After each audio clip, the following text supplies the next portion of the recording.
সাদিকের ভোরে বলছে ওরে কবুতর এলো খোদার পয়গম্বর মা আমিনার ঘরে।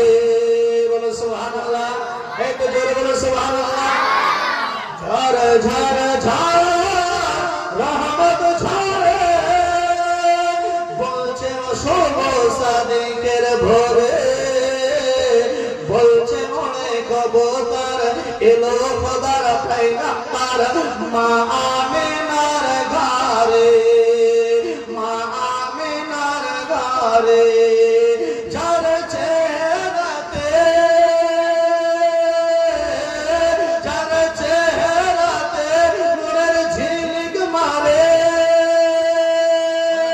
তাই বলছে নবীর দাদা কিরে বলব দিল মার খোদা, তাই বলছে নবীর দাদা কিরে দিল মার খোদা, যে দেখে সে হয়ে যায় ফিদা।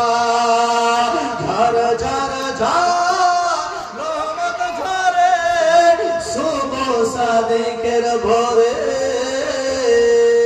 বলছে ওরে কবুতর এলো খোদার পয়গম্বর মা আমিনার ঘরে।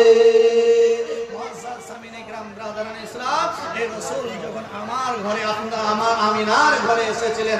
আল্লাহু আকবার। মুসলমান হযরতে আমিনা রাদিয়াল্লাহু তাআলা আনহা বলে যখন আমার গর্ভে এসেছিলেন, আমার ঘরে যখন শুভ সাদিকে আমার রাসূলের আগমন হবে আল্লাহর ফেরেশতারা দলবদ্ধ হয়ে আমার বাড়ির দিকে নেমে আসে।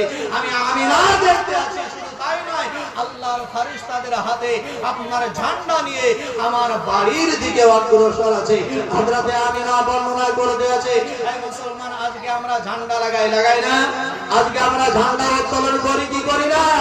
আজ রবিউল আউয়ালের মাস আছে, রবিউল আউয়ালের সময় আছে, তখন মসজিদে বলুন, মাদ্রাসায় বলুন, বাড়িতে বলুন, রাস্তাঘাটে বলুন, আমরা ঝান্ডা উত্তোলন করি না?